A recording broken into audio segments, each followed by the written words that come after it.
I'm not a very traditional person at all, but there was always that traditional thing of womanhood equals motherhood.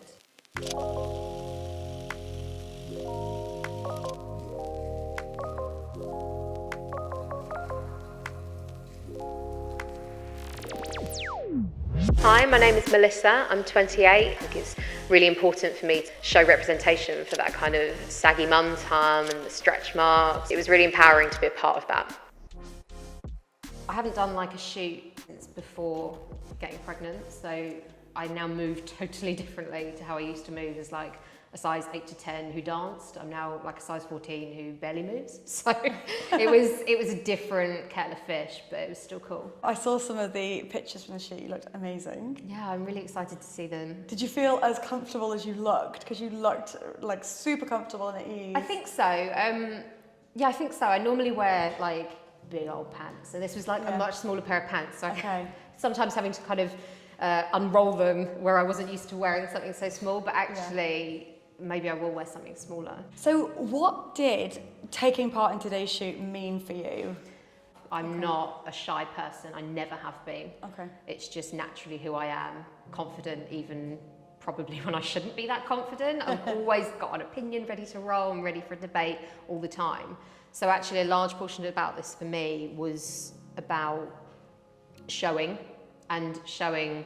my followers and other people who have been through pregnancy and birth that saggy stomach. We see a lot of like mid-sized models and plus-size models, and we see a lot of stretch marks and cellulite and stuff, but what I feel like we don't see as much of is that belly, which is it's really unique to those who have grown and birthed children. It's that where it was really full and then it completely deflates and you're left with that sag, and it is quite unique, and so many people have it, and I don't feel like I see it very often.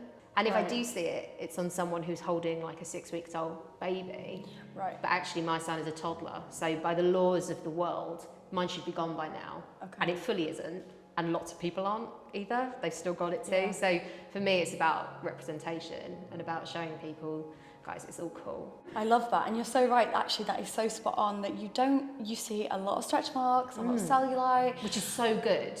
Which so is fantastic. Great. But there's always a flatter stomach that goes with it. Right. Or and there's a high cheekbone. And I'm here to show you I have absolutely none of that, and that I'm still rocking it. I love that. So we can all do it. Yeah, you're so right, actually. That is really true, that a lot of the models, a lot of the plus-size models and mid-size models that we do see, they tend to have hourglass shapes, right? And huge air They still conform to a large portion of the ideal beauty standards, which is fabulous. And everyone is valid, whether they go for 100% of those ideal beauty standards or like 3%. Like, it really doesn't matter. We're all people at the end of it, and we're all totally valid. And I think that's just really important, to just see as many people as possible. Well, you're obviously you seem incredibly confident with your body. Yeah. Has it always been this way? I think to a degree, yes. I've always been confident naturally, because a lot of my hobbies and interests were centered around things like performance. So I was in drama classes, I did modeling as a child, so I was very used to being on set surrounded by adults and stuff, and I was confident in that respect. I always hated my boobs as a teenager because they're tiny. I was shyer in that respect. Like you wouldn't catch me wearing a bra that wasn't padded, because I felt like I needed that to match where I had hips still. I was like, I've got to balance myself, because balance is key. Like having proportions is key. And I mean, like, it literally doesn't matter. I can't stress it enough. Being in proportion doesn't matter. It doesn't make you any healthier than someone who's out of proportion. It doesn't make you any more beautiful or any more sexy or anything. It just doesn't matter. And I think that's only something I've learned now, that by most people's standards I am ridiculously out of proportion. And now I've learned that, and I'm like, whether I'm in proportion or not, it doesn't matter. And that is now where a lot of my confidence comes from. And do you think that motherhood has had a part to play in that? For sure. I gave birth to my son 1 week before we went into lockdown. So I managed to get my initial midwife checks done, and then that was it. So I really had to rely on myself, and my instincts were the most crucial thing. I'm quite lucky. I was raised by a strong woman. I have 4 younger sisters. I kind of have a lot of mothering practice, shall we say. But I had to make decisions as a mother that I might have made differently if I'd had more outside help. Like breastfeeding, for example, was a challenge. Right. So I made a decision to switch to pumping exclusively, which is just not done in this country. So it really was an instinctive choice, and it brought me such strength. Forge your own path. Exactly. Yeah. Making decisions like that has always been such an empowering thing for me. Being able to change course and being able to go, let's get it done. It's just, that is kind of what drives me. Did that come out during the shoot then, I imagine? Do you know what? I actually don't think it did. I think I was able to be quite fluid, I guess, in a way that I'm not as a parent to a toddler. It's all very full on. So it was actually nice to take a little step back and kind of go, we can just be. And do something for yourself. Absolutely. So obviously, as we've talked about, you're a new mother, and that is a huge shift for women, like huge, and it really, you know, impacts how they see themselves, impacts their lives. And I imagine this has had an impact on your experience with womanhood.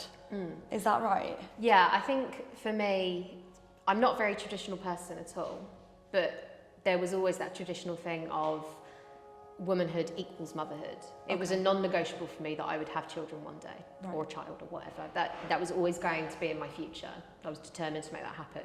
So I actually was diagnosed with polycystic ovaries when I was 19, and that was a real hit to me because I was like, that could impact my fertility. Yeah. I didn't care about anything else, but that was a thing for me, and I was like, well, if I can't track my periods, then I can't track my fertility, and I won't have kids. I was like, that's an absolute nightmare situation for me. So that was a real hit to it.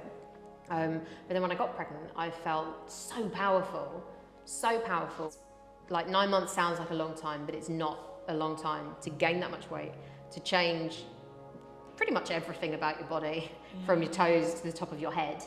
And then once you have a baby, it all kind of changes again. So that has really shaped what I think of womanhood on the whole.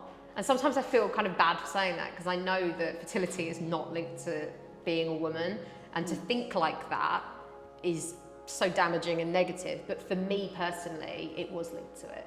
And another time when womanhood really factored into my pregnancy is actually when I found out I was having a boy. I was so sure I was going to have a girl. I have 4 younger sisters. I come from lots of girls in the family, and I found out I was having a boy, and I was like heartbroken. But not because I didn't want a son, but because I didn't know what that meant for me, like as a feminist. I had this dream of raising a strong woman, and then I went, no, I get to raise a guy who can be an ally for strong women. My womanhood now is about putting it into someone else's frame of perspective and going, right, so I need to show him what a strong woman is. Yeah. So I have to be one. I love that. And from what you're describing, it sounds to me like for you, womanhood is sort of ever evolving. Totally. Which is so reflective of a lot of people's experience. Yeah, it's always changing, and it's always becoming more inclusive, which is so good as well. To include non-binary people in that, and to include trans women in that, is just so key. And if we just stopped it at, well, you're born a woman, you're a woman, and that's that, it would never grow. Well, thank you so much. That was brilliant. It was so nice to talk to you. You too. And yeah, thanks for joining me. Thanks for having me.